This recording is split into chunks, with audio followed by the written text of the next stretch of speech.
All conversations and information exchanged during participation in this podcast or interaction on the DrDrew.com website is intended for educational and entertainment purposes only. Do not confuse this with treatment or physician medical advice or direction per se. You must always follow your medical professional's advice and direction. Nothing on these podcasts or posted on this site supplements or supersedes the relationship and direction of your medical caretakers. Please understand, I am not playing the role of physician in this environment per se. I'm educating. I am a licensed physician with specialty boards in American Board of Internal Medicine and American Board of Addiction Medicine. Hey, this is Dr. Drew, and you are listening to This Life with Bob Forrest and Dr. Drew. Here we are.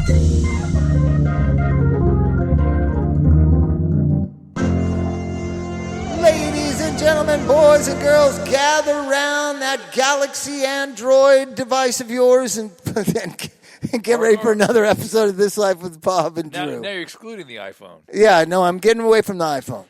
I'm not, It's funny because I checked this out before I drove up here, and I saw of you guys watching something or doing something, and I could see Drew in the distance watching TV. Football. I'm like, oh, okay. Are you ready for No, we've never done that. football? Well, introduce a guest. And I'll tell you, I've never done this before. It's because of the That's all, playoff and the guys. Super Bowl. That's all. This is my buddy. This is my pal, Ashley Hamilton. The only one of two people, bless you, Drew. Excuse me. I'm One of definitely not only shaking his two hand. people that have been to more rehabs than myself. Really? This Impressive. gentleman right No, here. I think Robert Downey Jr. has a record. That's 45. Who was the other one? 45? Oh, really? Robert was in 45? I don't know. You're in 35? 32. 32. Oh, Yeah, Martine, 35. Who was number 3? Has he beat me? No. Who was? Who's number 1? Robert Downey, maybe. Bob was Robert's like 45, I think. It's Somewhere crazy. around there. Yeah. And people see that as insanity. I say, we No. know it's a solution. It just isn't working. We're trying again. It's so I see it as a hopeful thing, not this negative thing that everybody says. Yeah, but right? it's so great to quit drugs up until it's time to quit drugs. Like rehab was like the greatest idea, and then you dealt with this, While right? you're using, and both of you guys, with all while these you're people. using, quitting is a good idea. Yeah, it has to build on itself, and it has to come from a certain place. It has to come from you. Yeah. Right? And it's hard, man. It's so hard. It is hard. It's so hard. I was the thing, like, always I remember being in Exodus. They're like, sir, you've been here 13 times. I'm like, they get a punch card or anything at this point. And I'd always come up with ways to bring stuff in, like the speedball and the Cinnabon, because they started hipping on to me. Cinnabon? Yeah, in the Cinnabons, remember? You put it in the Cinnabon, and then they can't look, they can't find it. Now you're going to like bust somebody with it. Or burritos. That's what McDonald's Yeah, put it hamburgers. in the thing for Balloons me. in the hamburgers. No, it's already drawn up because they're quick to check, so you gotta do it.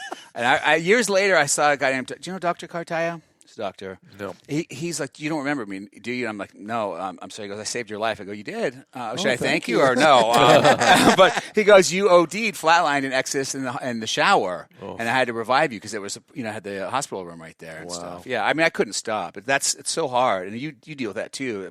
And you too. But very few people stop and go, man, that is hard. If you just make note of it and support you on that basis, right? Yeah. And when you're in it, you may not care. You know, really, you're just like, let's go. And that's what's so scary because I'm sure you relate to this, Bob. Like, people will be like, "Oh, you're gonna die," and you're like, "Promise?" Like, that's where it takes you. It takes me that way, Yeah. And a lot of people would say, well, he's so fortunate. I've heard quotes about you before we became close, right? He's so handsome. He's so talented. He comes from this family. What the fuck's wrong with him? You had that from AA members coming at you. Yeah, I promise you never feel that way. So it's, right? That's what Drew, get that. He never felt that way. Ever. No, right? How could an addict possibly feel lucky? I wrote a song one time called Hurt about feeling so ugly and awful and unlovable, so right? Trent covered that from you? No, it's a different kind. But one of the handsomest, most successful people in the world said that song spoke to him. That's how he feels. And I was like, no. That's fucked up. Yeah. That song is not for people like you. Yeah, but isn't it a monument to how we are as human beings? It's right? weird. No matter what we got, we all feel some sense of inadequacy. Not everybody, but from my point of view, interesting people feel inadequate, feel unlovable, feel whatever. They have some sort of something in them. And that's the human experience. When something goes a little off track when we're kids, and we carry it around the rest of our life. I think forever. No matter what I'm going to show them. I think that's what fuels relapse. A lot of it is not feeling worthy, not feeling whole, not feeling lovable or loved, but the or question inability becomes, to feel. But I want to again caution everyone against thinking that somehow fixing that would fix addiction. You got to fix the addiction first, then you can start to work on that stuff. Now, what would you in the past, you and I have talked about how you think that may be in a lot of cases an attachment injury. Well, I think that, but it reinforces and gets worse over time. Is it an attachment injury or something else, or is it a multiplicity of things? And try to explain to people what you mean by an attachment injury. Because if somebody tells me they love me, immediately, if I come from a traumatized background, I'm suspicious of that. What do they want? What the fuck does that mean? Right? So I'm defensive against allowing people to appreciate me, love me, be intimate with me. So they can't even enter a frame with you to be close to you. Right. Okay. Then when they do, and when it happens, and it happened many times before I got sober, I would sabotage it. Sure. Right? Okay. And that's, I think, what, the people that worked at Exodus, where you went 13 times, I went 8 times. I love them still to this day. I still talk to Harold Owens every other week. Lori, who worked there, right? Kathy Kilgore, the nurse. Yeah. Unbelievable people who I admired, Jeff and I Kramer. knew they cared about me. Yeah. But as soon as I could figure out a way to that's separate sabotage now, it. But that's now your addiction using your proclivities, right? Okay, so how does it do that? Because addicts don't understand that. So you have this difficulty. Here's how it happens. They say, Bob, we want you to stay an outpatient another month. I'm like, oh, fucking no way. Yeah. Oh, no way. Yeah. What they were really saying is, let us love you another month. Be a part of this. It's fun. And I would have had fun that whole month, right? You go through the suffering for a month inpatient, then you're an outpatient, and they want you to stay longer. You're like, oh, no. Okay, so you have this thing in your head that's saying use or else. So it's got all your usual priorities. But you don't think that. You don't know it because it's a motivational state. It's not a conscious state. It's a motivational push, which is use. And anything that gets in the way of that is suspect. And if you have some psychological issue that also motivates you against going forward, like it's painful to get close to people, they might abandon me, your disease is going to go, yeah, that's right, get the fuck out of here. You see? Right. So now you have two motivations. You have a do it again motivation, and you have an avoidant motivation, both working on you. Now, if you got rid of the avoidant one, you'd still have that do it again thing going there. And that happens in so many relationships too, with like women and all that stuff. Like it's the same thing. It's just you get to a place where you just freeze up and want to run at a certain point. But you got to. How long? What's your longest period of sobriety? 5 years. Yeah. And did you have a close relationship during I did for 4 of it. Yeah. Okay. So probably did better then. I did. Yeah. So you got to get the sobriety first, right? Yeah. Yeah. And then you can sort of start to creep into being close to somebody. But I'm sure you relate to this too, Bob. Like that's so crazy. It's like no matter what you achieved or what you tried to get. Like I remember, so the first number 1 song I wrote was for a guy named Robbie Williams. It was like a song called "Come Undone." His first smash. All I wanted to do was have 1 hit. I was like, if I could just have that, everything will be good. Yeah, you believe that, right? Like I believe it still to this day. And that's what I'm saying. I was just going to say that. Like I still no, but this time, guys, time. Now you're sober. Now it's going to work. Yeah, but I remember. I don't think Robbie Williams is going to have it, but somebody could. But, it was good. It started a good place to go. But I know what you mean. And I was writing for Liam Gallagher at the same time too, so that whole dichotomy was very interesting too, because they hated each other and they were such different worlds. Sure. And I was just saying that to somebody today. I said it to my girlfriend today. I was like, you can't. Like that's the thing about writing songs. If you, as an artist, you can fit in anywhere, and you just feel like because you don't really know who you are, and that works great as like a songwriter. As an artist, it's very hard because you can just jump in and become that, which is the chameleon thing, which is not so great. It comes from issues. Good. Yeah, not that I have any. Not good. Drew. No issues. But it does remind me of something that I've found to be true of everybody I've found who has a public life that didn't first have some other job other than their work in the public. They don't use their real name. They always use some pseudonym, some sort of nickname or something. Always. You notice that, Bob? Well, some do. But my real name is more manly. It's Stacy Hamilton. So. Is it really? No. Oh, that's funny. Yeah. Let's talk about your childhood. Where'd you grow up? Beverly Hills, I assume.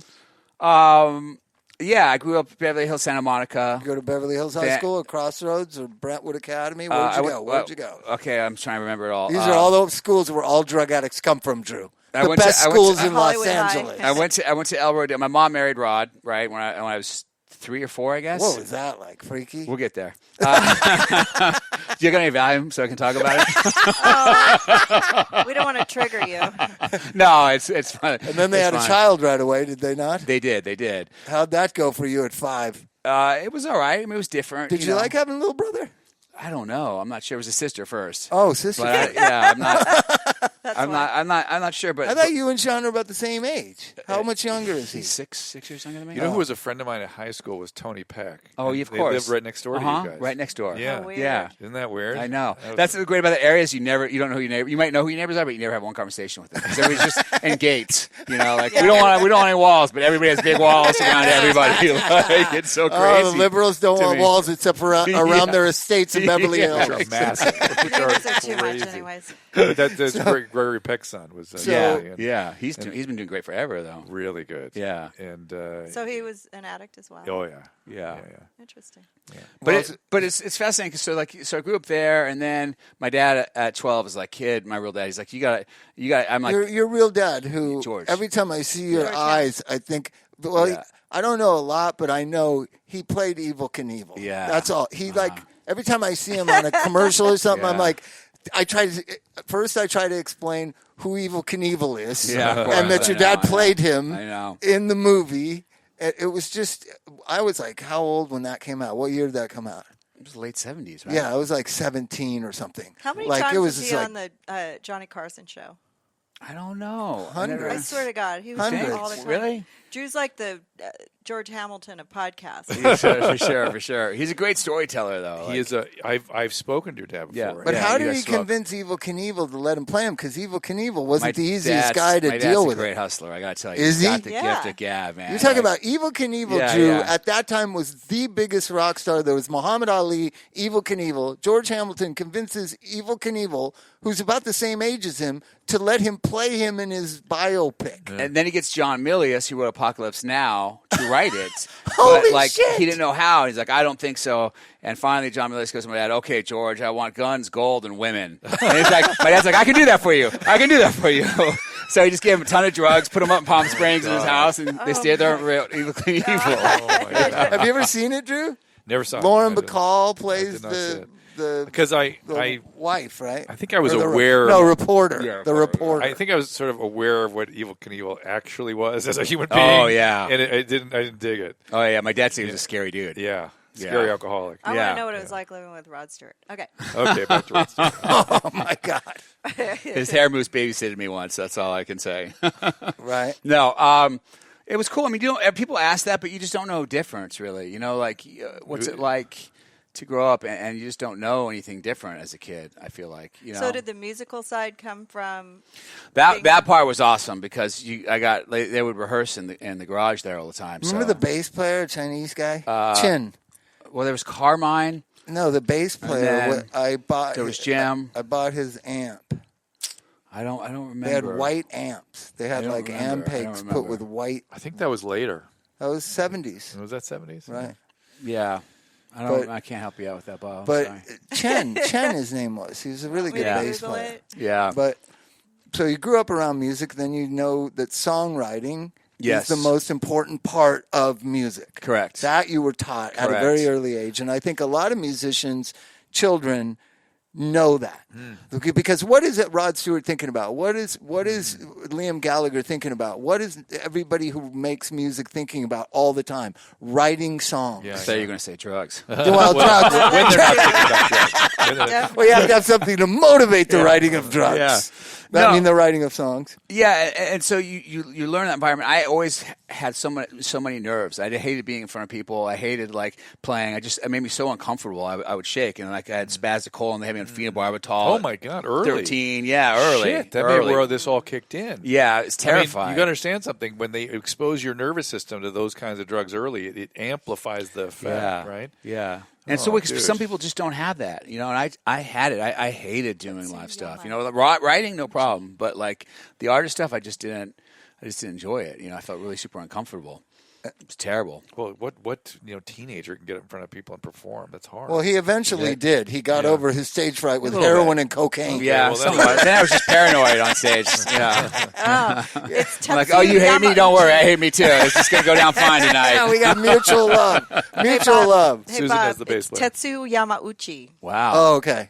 Wow. That was a bass player. What year was that? I don't know. Nick got Oh, wow, that was before Yeah. my time. Yeah. So, Yeah. but he had a white amp. It was on sale at Guitar Center. And we grew up a lot on the. I was at the Thanks Guitar for Center. I thought you guys were friends. No, okay. Bonna. Okay. Thelonious I thought you got it from him. Thelonious Monster. Bob was sounding like he knew the guy so well. I knew. The Guitar Center. Okay. I was at Guitar Center, and that stuff was for sale. And I was like, that's the guy from Rod Stewart's band. We got to buy You're that like, I got amp. that guitar from Slash at the Guitar Center. Yeah. But it's true. But I grew up a lot on the road too, so I didn't know just traveling a lot, so tutored and traveling. But you wanted to do it, obviously, from a young age. You wanted to be a musician. Or were you pushed into it? No, I definitely I loved music, and then my dad at 12 was like, "You got to get out of here, man." I'm like, "I know, I got to get out of here too." At 12, What? Yeah, At I was 12? like, "I got to get out of this town." At 12 years old, that's how crazy I knew it was. And your dad says you got to get out of. Yeah. Oh my God! Beverly You went to Hills. boarding Mean school? Streets of Beverly Switzerland? Where'd you go? Oh my God! No, I went to military school. Military school. That's a good one. Yeah. Where? Lebanon, Tennessee. Castle What Heights was that Military- experience like Castle for Heights you? Military Academy. I tell you what. A little different than Rod Stewart's house in Beverly Yeah, Hills. just a little bit. Yeah. wow.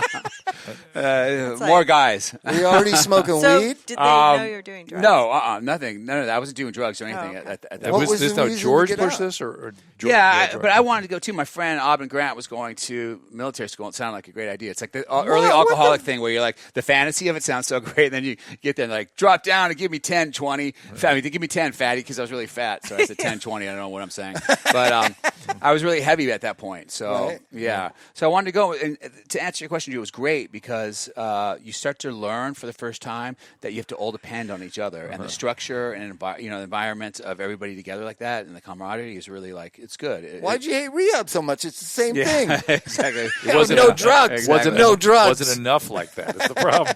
Yeah, well, exactly. No, and then you become an addict, then you fight all that stuff, right? Like Right. the one thing we need, that structure and discipline and stuff. Well, Dr. Blum, who we worked with for years, that was Drew's partner, went to boarding school as a kid. Did he? I didn't know that. And he said the first thing he learned when he got into boarding school at earlier than 12, I think, was they'd play chess, and then whoever lost had to take shots out of the chess pieces. They were all filled with booze.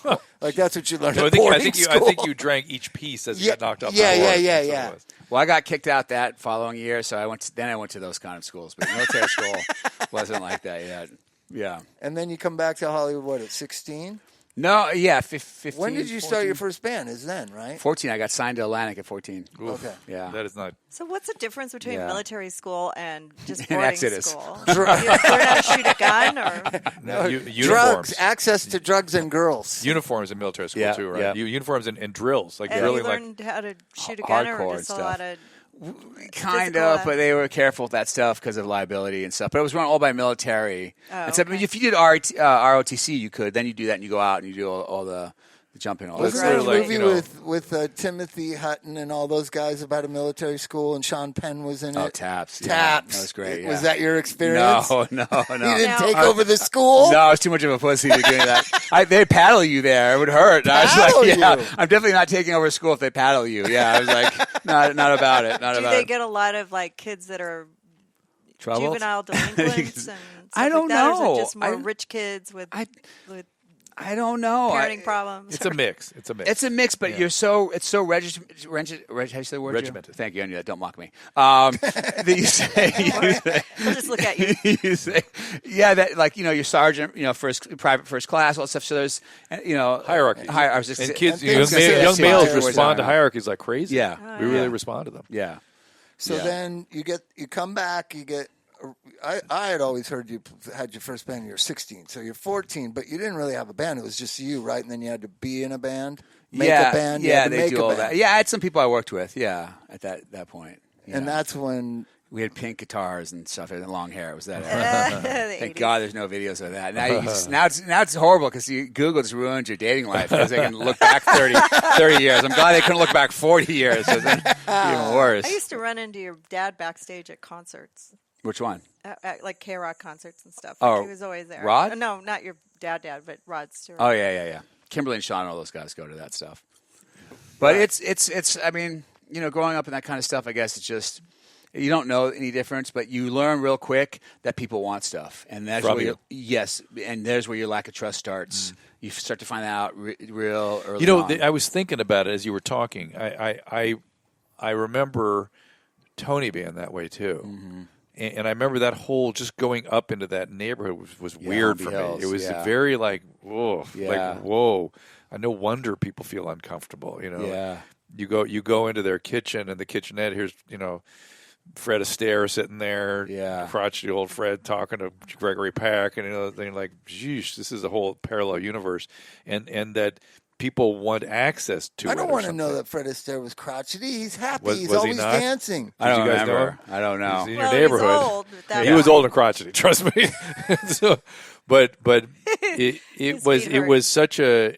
It was like uncomfortable, like walking on eggshells, and it didn't feel easy. It didn't feel natural. It didn't feel comfortable for And I didn't feel like I felt like I grew up in a museum, because the lamps were like $30,000. You couldn't touch this. You couldn't go there. You Right. couldn't It was so bizarre that part of that. And where was your dad live? In the same neighborhood? Yeah, he Did was. you go over to his house a lot? At that point, him and my mom weren't friends. Like now, they're the best of friends, but they weren't really talking then. So I would see him. He was away working a lot, so I'd see him when I could see him. So at that time it was mainly Rod. And But was he in that hood too? Was he up in that Yeah, area? it'd have been right he around was. I think he was in Beverly Hills. Yeah. there. What's funny is you guys are recalling Okay, something. Well, but one of my closest friends growing up was Gene Kelly's son Tim. Yeah. And we'd go over there and Gene would drink and he'd do Singing in the Rain, and it was just the funnest house in the world. But that was below Sunset. but though. yeah, That's not. Yeah, we don't. Yeah, we weren't allowed to go bad neighborhoods like south of Sunset.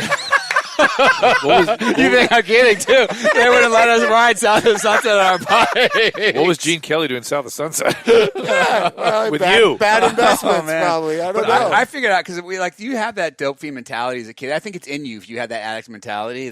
So already I was hustling. So at 8 I was selling autographs of Rod Stewart through the gate. And I'd See, be like, that's weird. Oh, yeah. I don't blame you. I would. That's the world. You were in this fishbowl, right? yeah. It's like a weird fishbowl. Makes him thing. dough. I was making money for my Were G.I. Joe. they laughing? Would Rod know about it? No, hell no. They just have a stack in the kitchen. I knew how to That's so forge the cool. signature. You know They're who- already signed to the bottom, so you just had to say the name. And on one hand, you go, "Hey, industrious! What a Capitalism. cool thing the kid does." Oh, But I used but to it was do that too. Yeah. you used to do I that. used to sell loaves of bread to the neighbors. Yeah, but if your dad was, if That's a your- little nicer. That's different. That's because you care. Maybe you're concerned. You Take want my them to mom's eat. bread, go next door and say my Just mom. try to my take mom their said money with fake autographs. Yeah, I should different sell neighborhoods, this to you. different things. But so you're about the same age as the Menendez brothers, right? No, they're a little- south of they're- Sunset. no, exactly. They're south of Sunset. South. Gosh. That's why you That's weren't what allowed to go happened to down me. there. No, You're about the same age. No, they're older than me. Are they? Yeah, because they were already like seniors when that went down. Oh, okay. Because the newest thing, Drew, and I've already bought it on eBay. It's been spotted by Slam Magazine that the Mark Jackson 1989 basketball card, the point guard for the New York Knicks, who's now a television analyst, sitting in the front row, equal size to Mark Oh, yeah, I heard Jackson, about are the this. Menendez Yeah, brothers. I saw that. You saw it? Yeah, I saw it. I bought it on eBay. It's coming to my house. It'll be Wow. here Monday or Tuesday. God. So, Drew, you're probably wondering why we've gathered this meeting for you. Yes, is it It's to do with time? your football addiction. I know. Yeah. We're concerned. My We're wife, worried. put the damn thing on. Turn it off. It's really cool, man. Poor Ashley catches me glancing over The it. more you ignore me, the more I like you. No, it's good. It's actually interesting. You know what I'm talking about, That's Bob. perfect. Yeah. We're addicted to football. So Yeah. But so that neighborhood, But it is a then, close game, I Then, have to say. but then, I'm trying to think of what year I met you. So Martine was playing bass with you when? What year is that? You know what's so crazy? I just had Victor I have, and Let Martine. me get back to that really quick. I had a vision of us. We did the Love Line when it was a TV show. I remember. were you on the TV show? Yeah, but I remember the radio we did a bunch of times. And I Yeah. remember I was breaking up with this girl, and I remember he said to me, I still tell people this today. He's like, don't contact her, because every time you contact her, it's like going to the dope man's house. You got to start all over again. And I always remember that. That's what I've been saying about Yeah. Pete Davidson for his Yeah. whole mess. It's like, stay away, forget Like it. every breakup after are people. It's so true. It's like taking a hit again. It starts it all over. 100%. You can maybe go back after 6 months, maybe, It's but so even then, true. it's like a little bit of a chip. You're still chipping It's a little so bit. true. Speaking of chip, I got to take a break. Be right back. Oh my God. Well, CBDs are everywhere, right? Everyone's talking about them, and it's a topic that I get asked about all the time. Bottom line on CBD, although there are way more claims made about them, the clinical evidence right now, it's not all that clear, but many people are using it and reporting great results, and they are very encouraging. So I want to first define exactly what I'm talking about here. CBD is cannabidiol, an extract from hemp. While you might associate with marijuana, CBD does not cause reinforcement. It is not the reinforcing component of hemp, but it is what's responsible for the calming or some of the relaxing effects that many people experience, not the high. Now about the products. There are a ton of them on the market today. For getting the vast array of the reported health benefits, it's important to be aware of what you're buying. I was recently introduced to a company called Select CBD, an Oregon-based company that focuses on high-quality ingredients and manufacturing standards, not the hype. Their CBD-based products are available in a wide range of formulations and flavors, each of which is described to you so you can make an informed decision without all those promises that are probably too good to be true. Like I said, the reported benefits of CBD by individuals using this are very compelling. I'm excited to see how things develop as the science catches up with this booming industry.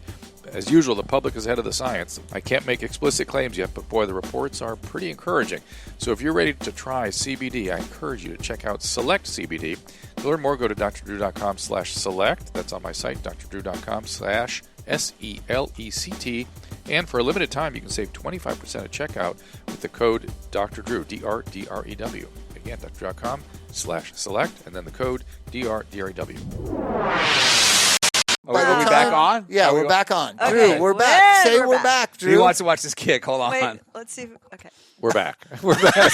Yeah, this is a different kind of kick. Don't worry, people. Oh my God, we're back. But so probably what is it? 90, 91. You're playing with Victor and Martine, and you're around Scott a lot. Scott What- Weiler. Way later than that. It's 95, 93? 96, 96? 97, 98. Okay, Yeah, and what 98, years? yeah. That's when I first met you. So, Did you use with Scott, too? Yeah. Yes, course. that's right. That's right. I relapsed course. them after 5 years, actually. Yeah. Yeah. But Bob did too. Yeah, Bob yeah, yeah. Bob is it's the strangest thing working with Bob because we'll be working with somebody for Not years. as much as I did with other people because Scott was a tightwad and he didn't like sharing and he wasn't much. Yeah. He'd always say he didn't have any. I go to that studio in the valley and be like, dude, I'm really sick. Really? He must like, not "Oh." like you because he hooked me up. Oh. So we'll be working with somebody for 2 years. We'll be working with I somebody. was just willing to do certain things, Bob. But that guy Doug was always around Doug, too. yeah, I love he, Doug, he yeah. didn't. He didn't want me God, around. Is Doug No. still alive? Yeah, Doug's still alive. Yeah. Yeah. No, he was sober through all that. He relapsed, actually. Oh, you're kidding? Yeah. After Scott died or no? No, during, I think. Towards Oh, the, yeah, Scott has an effect on you. So Bob and I You could be guys working live on in something such for an 2 interesting years, world. and all of a sudden he'll go, "Oh yeah, that guy used to 12-step me," or "That guy I used to run with back in the." I'm like, "What? Why did you tell me that? We worked with the guy for Drew, 2 years." I was a drug addict in the heart of Hollywood That's- from 83 to 95. and what that taught me was you guys all ran together all It's the all- time, we all both know in each other. treatment and out of treatment. Here's the interesting thing. Whenever I see documentaries about the 80s LA, it's all wrong. Like all the heavy metal people and the punk rockers, we were all hanging out together. Anybody who was a drug addict was hanging out together. Yeah. You know what I mean? Yeah. Robin Crosby from Rat was Were you with one River- of my River main, also? Ashley main River? running buddies. River Phoenix. River- I wasn't there. I was Halloween night, and it's the time when I was with Shannon Doherty. Funny enough, that's a whole other story. And then Did you try to go to the Viper Room one time and she couldn't get in? I don't remember. I don't know. He wasn't with her when that. Yeah. happened. Okay. Yeah. All right. That was just- You or she could've- wasn't with him. I was could've just so gotten high it. because I was with her that I don't remember. No, but I remember I drove by and there's this kid on the ground and they were trying to like, Oh, my God. tell me the word again, Drew. Resuscitate. Yes, resuscitation. Yeah. That's the way my brain works too. Yeah. I'll be calling on you for stuff Yeah, for no, names. that's all good. It's all good. What's that thing with country states on it? Countries. Now Trek's on. Now Trek's on. Yeah, no, and they were trying to bring him back, whatever, and that was River, and I didn't realize. I know. I saw that night. yeah. So crazy. So crazy. So that I was using, and then I was sober. So and then everybody was either sober or using, and I was trying to help them. So there's not, or they were trying to help you. A lot of musicians that I didn't. But I come know in contact I know with. you agree with this. So I want to ask Drew what he thinks. Do you think back then when we were drug addicts, right? How it was then, like just the way everything is compared to drug addicts now. Because he works in treatment now, so he's Okay. a little thrown by the new version of drug addicts. So go ahead, ask a Do question. you believe it's different? Oh, it's very different. Okay, yeah. It's different for a number of reasons. There are the biggest difference. Well, one of the big differences is that there are people that are now addicted to pills and opiates that would never have been addicts. Yeah, They may have been alcoholics, some of them, but most of them never, certainly never addicts, were it not for the medical system bringing this on. So that's one population.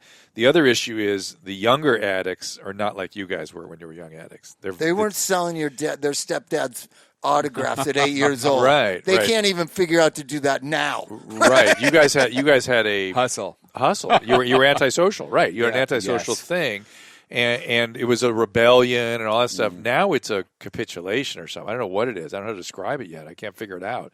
It's a deadening of sorts. And it feels like it's through society, right? And social media, Yeah. the way it's like everything's so deadened, and you watch everybody, and they're just like this. Yeah. And it's like we represent these demigods, or we look up to these demigods, or ourselves, since nobody. It just seems like there's no connection anymore. There's no connection, You know? and that's so early on. We were talking about addiction being initiated by an attachment problem.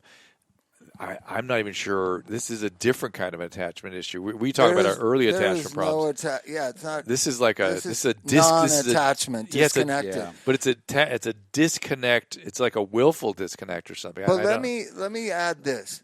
When last episode, or we were talking about Today. who are gods of junkiedom, right? William Burroughs, Keith Richards, right? There's reasons why those people are. One of the most interesting avant-garde writers of all time, William Burroughs, one of the greatest songwriters who's ever lived in Keith Richards. They were celebrated and they were junkies, and there was some gravitational pull to what artists they were. There is no artistry to Ariana Grande. Okay, or Jennifer Lopez. Well, there is no artistry that you're pulling towards. So the idolatry of those types of icons means nothing.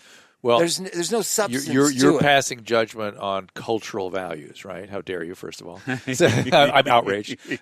Secondly, you're right that there was a culture around drugs that was a very specific culture. We used to, before you got to working with me, we used to think about creating a separate heroin track, so we were creating a different culture for them to feel comfortable, because our heroin recovery. And then I just brought it by becoming the counselor. Yeah, well, we had some pretty hardcore heroin addict recovery staff at the time who were advocating for this, and we were sort of trying to figure out how to do it. We just never did it. But they were polysubstance But abuse. I liked how it was done too back then. Like they were even Timmons and all that. Like the way it was done, it was so different back in the day. Just as far as direct and honest correct. and communal. And right? now you can't say anything to anybody because insurance companies, this, that. You can't be like, well, there's the fucking door. Yeah. Sorry, I just cussed. Well, that's what I that was one of my. That's Drew's favorite term. Well, that's why we went bankrupt. It's one of my favorite therapeutic interventions. Which is and our census would be here. like 8, and I would be like, Drew, come on now, we got to figure out something else to say. Because there's so many options now. You can be like, okay, later.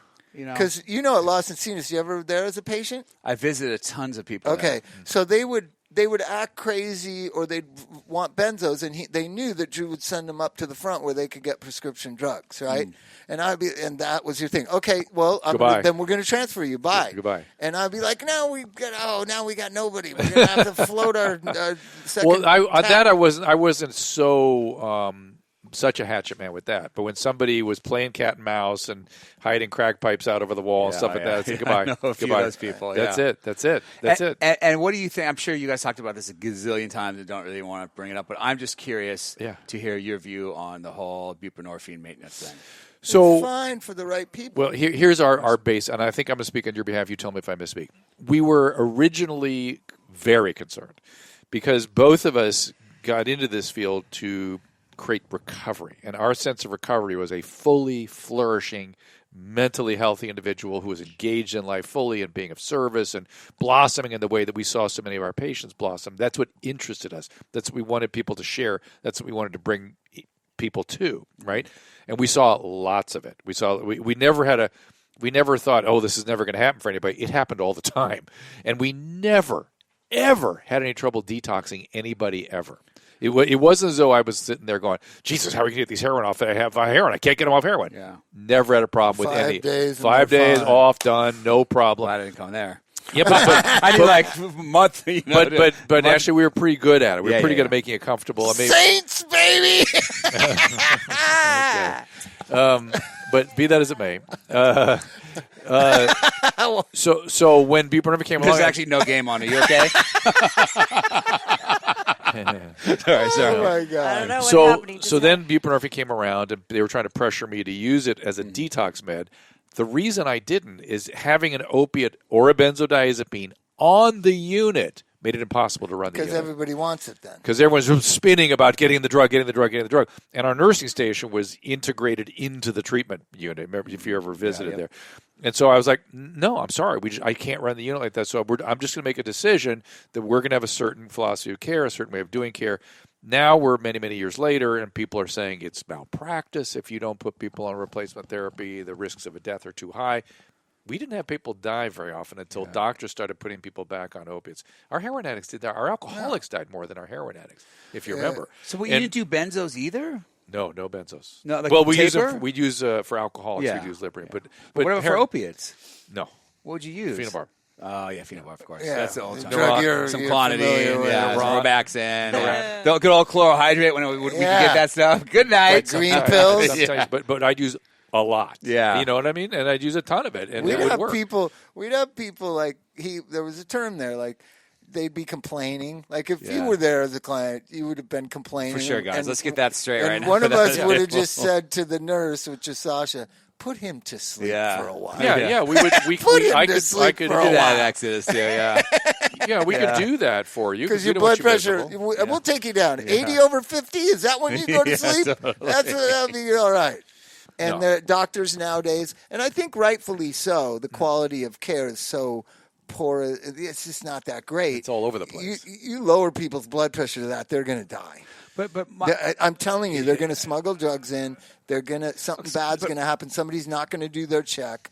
That's why people are hesitant to detox opiates the way that you were. So my question is then like now they're putting, I think to use buprenorphine as a taper to detox. Sure. Great. No problem. But now you put people on maintenance. Well, now we're looking at a half-life that's so long. Why not put them on methadone at this point? Like why not put them on heroin? Why not put them on heroin maintenance? They do that. I was in heroin maintenance in England when I lived over there. Why not? And it ended up horribly. but to be fair, the reason why not. But it wasn't a 21-day taper. No, it was a 6-month taper, but the taper was upwards. And to be fair to I swear to buprenorphine, God. it is a different chemical, and it's a mu agonist, and it's got partial, all this stuff. And so it actually is different in terms of how its biology works. And so it is safer, and it is gearing more towards the probability of being able to taper you off. It does correct some of the behavior and the thinking and stuff. But you're going to have to be uncomfortable. And doctors don't have how to let people be uncomfortable. They go, oh, you're having withdrawal symptoms? Oh, no, you're craving? Oh, no, we can't. Oh, no. Yeah. Craving? Oh, my God. Cravings, I always look for cravings in my patient. I want them to crave because that's your disease telling you it's okay. Yeah. Now, if you're overwhelmed by cravings, I will help you. But if it's just some cravings and thinking and preoccupation, get in the meeting. Get in there and talk about it. And so, so the point is it upended everything we were doing, and so it sort of concerned us. We have so many homeless with no resources, disasters out there. Yes, buprenorphine could save lives that way. But if you actually came in and wanted treatment, I'd be like, I don't know. Buprenorphine maybe for a while, but soon off, man. Off. Okay, so this is what I want to say is my experience for me is that But you're working in a place. It's before we get to it's outpatient, right? No. It's inpatient. Oh, you have And inpatient too? outpatient has a whole other set of Correct. problems associated with it. But go ahead. But no, I was just my thing was they said to me at a certain point, listen, you're a chronic relapser. It's time for you to go on maintenance. You have all this stuff in your life. I was like, great. It sounds great. Now, in the beginning, it was great. I felt great. Like I had energy. I go, this is sobriety. Was it methadone or I'm buprenorphine? in. No, it's buprenorphine. I've done methadone too. But then it stopped working. I stopped getting the euphoria. I started getting really depressed. Now I was just taking it to not get sick. Like I don't use drugs How much were you taking? to not get sick. I don't remember, 8 milligrams. 8 twice a day, something like that. Yeah, which is a modest dose. It's not a low dose. But it stopped working. And Did somebody try to increase you?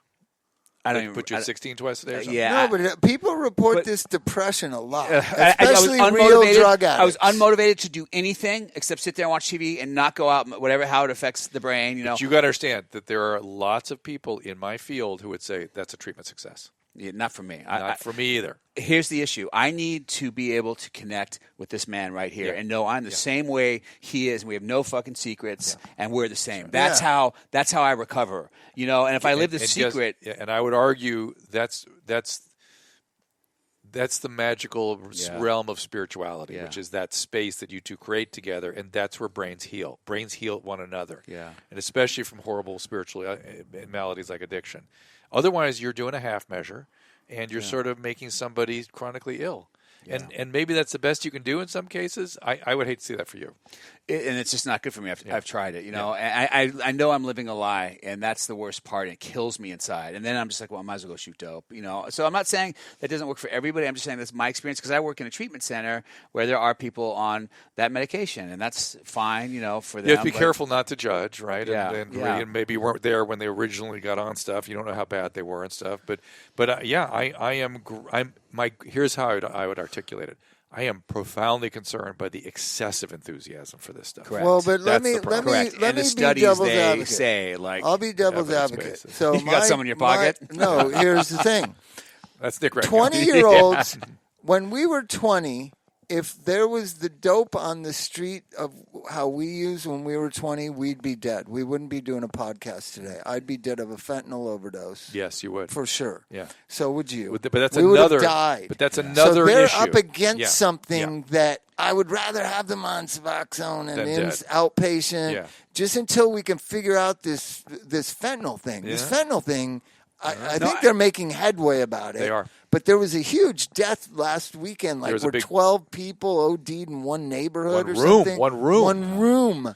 I actually shot that off never fentanyl, helped. for the You record. shot fentanyl? I would get it from a doctor, so liquid, Oh my God. 10 mils. Why would he give it to you? Because I had a doctor like that. I get 10 mils of that. Can we send you want him to a the number? States? 10 mil dilated, all liquid, 10 mil. And that guy was thinking harm reduction. 10 mil. He was trying to keep him alive. Did he give a shit? No, they didn't give a shit. He's giving them money. They put it in a little brown paper bag, syringes. Oh, your name's Dr. on Mark? it, so you could travel. Dr. I'm not Howard saying. Mark? I'm like, he's not working anymore. I can tell you that. He's dead, Howard Mark. No, it's not Howard Mark. Do you remember Dixon? Yes, Dixon Young? yes. Was this guy a dermatologist? No. Okay. Oh, he's going after Michael Jackson's guy. Yeah. Arnie Klein? Yeah. No. Did you get drugs from him? No. Dude, wait till Ashley's book comes out because we talked a Yeah. little bit about it. I've been trying to help him. Let's talk like about you that. just gotta lay it all on the line and go to Italy for 6 months. Well, That's no. all you got to do. Listen, the defense Little is truth. Italy? Or, yeah, I Best can't afford to go to Italy, boss. Sorry. Lower East Side. No, you're going to sell this book because if you tell the truth of what you've experienced, I mean, tell the story about ODing in the hospital, and the intensive care thing that you told me at my house. Which one?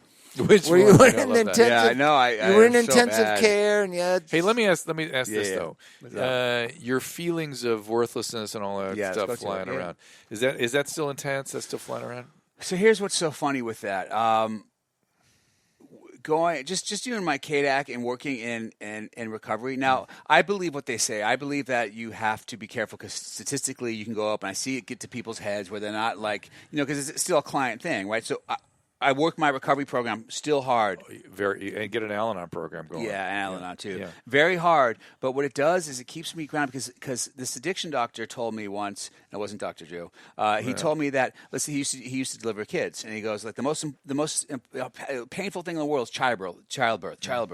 Yeah. Screaming, they break their hips, poop all over themselves, whatever, screaming. 5 months later, they're back pregnant. And he goes, because the human mind forgets. Right. The human mind forgets pain at that level. That's right. And so It's called state-dependent learning. When you go back into it, you're like, what was I thinking? Yeah. Pitocin? oxytocin? No. This is state-dependent learning, where your brain, nature is good to you when it comes to misery and pain. It makes you forget it. Yeah, I know. That's We why almost had yeah, babies again. I I said, know. and then I saw him crying. I had triplets. Oh wow. And when they were 2 years old, we went, "Oh, they're so great. We should do it again." Then we looked at each other, "What the?" No, they were like a year old. Were they a year? 6 months. We're They like, "Oh my were God." all so cute for like 10 minutes, and then they started crying. Wait, how long you guys been together? When we got pregnant? Well, I don't know. If All together. that's another show. We got married since '91. Wow. And Okay. together since like '84. But we were together Oh, 7 wow. years before That's that. amazing. And then I had triplets. You guys look so great too. Oh, thank you. Yeah. Alive and well. He preserved me. Yeah. I'm not giving compliments because there's something to be had here. It's just my you guys gosh. generally really look Thank you look you. great, both of you. Thank you. Bob will talk And they later. have fun. But I want to get back to the Yes, worthlessness again. But you This do is forget. a diversion from Yeah, that. it was. forget. You got me. It's making me Sorry. nervous. I'm stuttering again. Because I'll tell you that's what, coming back. No, I'll tell you. He reminds me of Mike Catherwood a lot, right? Yeah. Who is this, super good-looking guy, and he's got everything in his life, and he just feels like shit all the time. And sometimes I think some of that The car made him feel good for a while. he has He things got he a can hot do. rod car. If I had a cologne, it would be Insecurity by Ashley Hamilton. How's my hair look? Do I look okay? Do my arms? But it's sometimes I think it's the drugs. They do something to the developing brain, and that may add to some of that feeling of chronic depression or something, and then that worthlessness drips in with that. Is that what you experience? Yeah, I would say that's probably correct. Are you working on that? Are you looking at that? Because after you've been sober about a year, it becomes important to look at that stuff, because that's what I call full recovery, which is when you're like, okay, now I've got my recovery, it's going well, and now I got to start looking at. And it's very treacherous as you look at these other things. What about antidepressants? You ever been on antidepressants? I have, but I didn't really find. Were It you didn't using? work? No. I stopped them 3 days ago. I feel great. Oh, well, there you go. I'm just kidding. No. Little Lexapro withdrawal? Little Lexapro withdrawal? No, and I think they're good and they have a place. I feel fine without them. I've been without them for like 4 months. Okay. You know? So watch out for it. That's all I'm saying. I feel like it's 'cause you more remind me of him. cognitive thinking. So you can correct it with some self-talk. TM's helped a lot. I've Good. done a lot of therapy, but like now I'm very aware of it. And also, I stayed out of work this last year just because I felt like that's such a weird place. There's so much drugs important. environment. There's so much, how are we doing? Just the validation. I've stayed away. Good. I just worked in treatment, and I feel good on a daily basis. You mentioned Robert Downey Jr. a few minutes ago. Yeah. I think it was how many times he'd been treated. The reason he got sober is he just said, I'm not working and I'm not thinking about going back to work ever, maybe. He asked me once if we should ever return to work. I was like, Jesus, I don't know. I can't say that. I would say that, but as soon as something came along, I'd be like, okay. Yeah. And now But this year I haven't. I've turned stuff down Right. and everything. That's really, really particularly for that first year. I think the reason we had, when you think about people who have performing lives relapsing frequently, it's because they go back too fast. 100%. And I also feel like I've had years multiple times, but that worthlessness and not feeling good enough and depression. Get that treated. Look, think of that as but a how symptom. do you get that treated? I've sat in talk therapy for my whole life. Yeah. And I don't feel like it's really done anything. Well, what if it was an injury from the drugs, some brain chemical thing, and you have to find somebody to help you correct that? There's also theories Dr. Drew volunteering No, right I'm not here, volunteering. I'm Ashley. actually- I hear him after volunteering. a week you tap out. He's like, Bob, you take him, bro. I'm out. No, but he's all into weird stuff now. Okay, the so- bergamot and all that kind of stuff, and nutrition. Supplement. I believe in all that too. So check this out. I had a subdural hematoma trauma, so a pituitary gland was knocked too, and they just did a test in the last 6 months where I had no ADH, right, and Dude. zero. I was always pissing, drinking. Oh, my God. And as you know, it affects the pituitary, which also affects serotonin, dopamine. Also, your sodium is all whacked out. I was eating salty chicken. I Oh, couldn't my stop. God. And this professor from Harvard was the one to say, test for this. I didn't test low for ADH. I had zero. So now I take the spray. I forget what it's called. DDAVP. That's it. So I take that 3 times a day. What is that? It's ADH. It's a snifter Yeah. of this ADH stuff.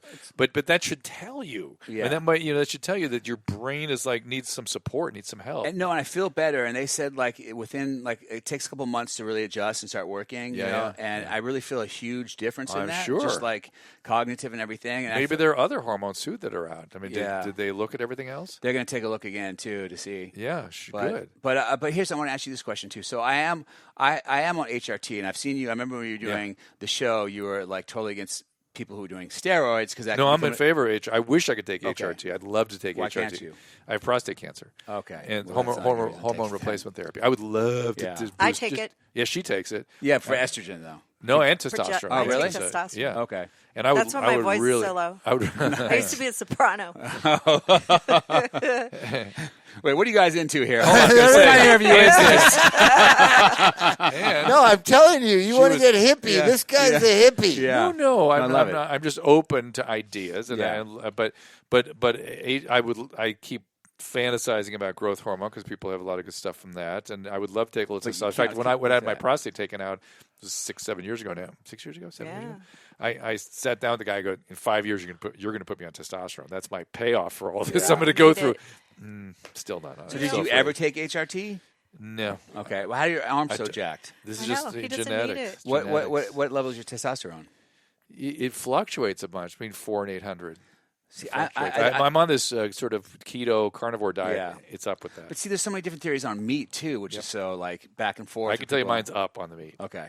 It's up. Okay. Okay. Why does it have? It doesn't have to be Lexapro or antidepressants or whatever. It can be this stuff. That's all I'm saying. Well, what I'm thinking. Well, let me tell you. something He's like about a- hormones, though. If I was on antidepressants when for a period of time, and it was because I was going through menopause and didn't know it. If I had gone on testosterone and hormone replacement, Yes. I would have felt much better and would Correct. have been able to avoid that. Yeah. So I spent 5 years in misery, and then finally one day they told me about bioidenticals, and now I'm that's a right. lot Me too. happier. Yep. Yeah. So I mean, Are you doing bioidenticals? Yes, he has to. The professor from Harvard said everything hormones. Yeah. He goes, Yeah. everything's hormones. So Well, how that's you- if you're a hammer, the whole world's a nail. Yeah, That's what I would say to It's him. a beautiful thing. But just as far as getting that just to a certain place, whatever. Yeah. And I agree. So they started me on 12% bioidentical testosterone cream, and it only got me up to 370, right? Because I was low. I was 150 or something. Wow. That's low. That's all. But do you do pellets? You can get the pellets too. Yeah. No, he's inject doing the cream. cream. yeah, Yeah, which but is you fine. can't tell how much you're taking. It's Well, it's really 4 hard. clicks. Yeah, let him. No, let him. That's, If it works, it works. Please, You don't Dr. screw with it. Pinsky, let him follow Hey, too bad. the Harvard endocrinologist Because if you recommendation. IV it, it's gonna. No, they put what they do is I know what they do. I know know what he's the doing. audience drifting needs into to it. know. We're It's drifting because into I it. just women- cause fights wherever I go. Can we step women up, Bob? need You've to done know everywhere you it's go. It's a miracle that Yes. I'm such a happy person Yes, now. it's a miracle. I was It's so a, he's agreeing. He's like more hormones, whatever. Yeah, pellets, go for it. Double the pellets. he loves it. He loves it. Here, could I just say an environmental thing? Simultaneous to your happiness is an empty nest. Also, might I? add. Well, I also can one's have bounced sex back. every day. Oh, one's bounced Sex back? regular, one's bounced Oh, back. okay. I got. Yeah, now that one's in the house, we don't. You do it as never much, lived but- with your parents after you were like 18, did you? I did when I got sober at 20 because I only had one arm. This arm didn't work, and a leg, so no Wow. sober livings would take me because I was a liability. Wow. What was wrong with that arm? I overdosed for 5 days on the left side, and all the Oh, you nerves crushed- died. you crushed it. Yeah, dead. I mean, How'd you get it back? I couldn't even. They said it was never coming back. It grew back? A thumb didn't come. Nothing. I mean, I had to have it in a sling because it just fell down. Nothing Oh. would move and atrophied the whole thing. Yeah. One day I was in the car and thumb just went like that by itself, and that was the beginning over a couple How of years. crazy is that? I have a question before you go, and I'm not saying you have to go, but but you from do. a parent's point of view, from a mother's point of view, if I was your mother and living in the environment that I brought you up in, what would I do differently to help you avoid becoming an addict? Oh, that's a Facebook. If- That's like if all moms want to if know anything. that. How do you prevent Ashley But Hamilton I mean, from but happening? if you, Yeah. I mean, Please. Is there anybody got a time machine? I mean, you weren't.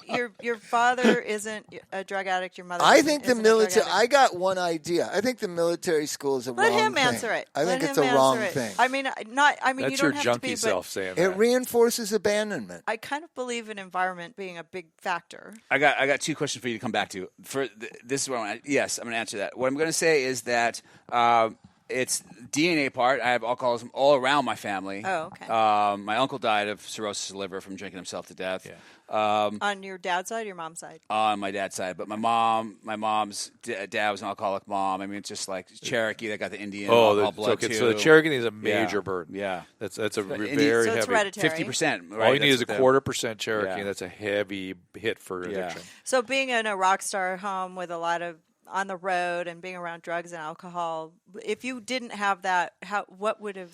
The one thing I can say, because it kind of goes back to the question earlier, was I always felt uncomfortable because of the dynamic I grew up in. So as soon as I could escape, I wanted to escape. The problem is you can't escape. There's nowhere you can go that you can escape it. It's not like a small town, and let's say your dad's a sheriff, and you feel the same way, you have the same feelings, but you want to leave home. It doesn't matter where you go. That's the problem with Everybody knows you. Yeah, everywhere. And I always hated that, and I always felt like I never got the due I thought I should got with the work I did because I was always overshadowing, which created more drugs and more resentment. And I feel like, yes, that was a huge factor. I feel like I had childhood, trauma, which was a huge thing. Right. What can you talk about? The what happened? divorce? The trauma was? Yeah. I was molested as a kid. So, in that household. So that with all that stuff, and then the That DNA I always felt, side. I always, by the way, always felt that's what Scott never got over. Yeah. Didn't he have something like that happen? His was awful. Yeah, Yeah. that's what he never, ever was even willing to talk about, really. Yeah. So trauma is a key thing. Huge. But then let's just look at the positive side. You got our mutual friends that we're talking about that were in the same band or sober for decades, transcending their pain and abuse. I would say AK's trauma as a child is the worst I've ever heard. Yeah. Right? Mm-hmm. So mine is pretty bad. Mm-hmm. Using drugs with your mom, partying with your mom. You know what I mean? Shooting drugs with your dad is kind of about like there's just chaos. We can get sober. Both I was sexually abused as a kid. There's another side of that. That doesn't give you a death sentence to have to die like Scott. No, correct. Do you understand what I'm saying? Oh yeah, 100%. I just think that Scott never wanted to be right-sized. And he suffered from mental illness, too, which is never addressed. People kind of overlook that all the time because of who he was. I feel like somehow he got away with a lot of the mental illness side, too. Mary and I always talk about that. Well, he had that eating disorder. Which I suffered from as well. Like, that was a huge one. That kept taking me out after years of sobriety many times. Like, I could not stop throwing up, bulimia. And I was living like I always say there's nothing worse than active addiction and recovery because you're supposed to be rocketed to this fourth dimension. Everybody seems so joyous in these programs. And you're like, why don't I don't have that, and you can't stop and you feel the same way. And it's you got to introduce him to Mike. This is the exact same stuff. Mike's got the exact same stuff. But Mike's all buff now. But it's not necessarily what are you good. trying to say, Bob? Okay, so if I was a mom and I was a celebrity, and I would put less pressure on my kids to be perfect or be a part of it, or I wouldn't make them a part of it. I think I saw really young. And I'd be very overprotective, make sure. I think I saw really young that to be loved, you had to have these things. My dad was at the top of his game. Rod was at the top of this game. This to me, equaled love. And I feel like I had to have all this stuff just to be okay. Yeah. And I never seemed to achieve that, and I always felt less than and worse about but myself. at a certain point, My when kids you feel met like your that a little bit tribe, sometimes. when you met your That's what I tribe don't of people, none of us believed that. But the thing is, that's where we're like when we did the Wonder Girls record with me and Wyland and all the guys and Martine, as you're saying, like that's the great thing about Addicts. And like I said, I have to be like Bob is because we all get together and we are able to share that. And it's not so burdenous. Yeah, there's lots of other therapy stuff, but there's power in those numbers. No, there's support on a. What who used to? I remember the psychiatrist's name. He was the guy that he can't remember his name, but he said that addicts commune on a shared level of pain. That you're all together in your shared experiences, and the I'm okay, I've experienced it, I support you, I see you, I know you, and if you're an addict, you don't necessarily trust that, but if you really believe that somebody's walked in your shoes, it's sort of a weak way of saying it. It connects you, and that's the piece. Humans are better when they're connected. They're just better. We're all better. We are, and that's the problem with society now. Like we were talking about earlier, is that we're separating each other, so there is 100%. no togetherness anymore. 100%. It's just individuals, and that's it. But it's fascinating all this stuff. But I find that to all be true with what you're saying. I mean, is we need each other, and I also find, like what you said as well, Drew, is that if you tell me what to do, I'm gonna be like, go screw yourself, But if I'm like, how did Bob do that? He seems to be doing this. Alcoholics, we have to approach you and go, hey, Bob, how did you do alcoholics? this? Alcoholics respond to people that care about them in one of two ways: you abandoned me, or you're trying to control me. Yeah. One or the other. You're the boss of me. You're the boss of me, or you're going to So leave true. me. And God, it's like it's so there's no true. in between. It's so that's it's so like true. so when you're a co, it's like I'm doing neither, man. I'm just here. It's so true.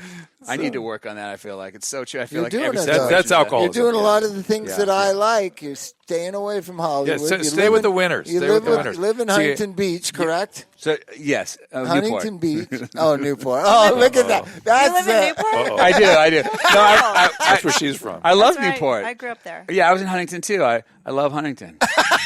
No, Huntington's great. I love And Huntington. Bob I got to be likes careful because they'll Laguna. beat me up over Yeah, there. I live in yeah. Laguna now. But Yeah, Laguna's great yeah, too. I'm in Laguna. But I I mean, was it's saying, a good place to but live. back to your question about raising kids, you raise them in a place where there's just families and schools, and like where you're raising your kids. You try to stay out of the Yeah, whatever. stay out of Yeah, so it's Right. hard. That's such a hard question. It is hard. to answer. But I think one of the things is really watch your kids. Really watch who's yeah. around them. Yeah. Be and- paranoid. Yes, and just be really involved as you can in their lives. Be paranoid, because I think a lot, just being in this town brings in a lot of bad energy around, and it's easy to fall into that. I feel like, Yeah.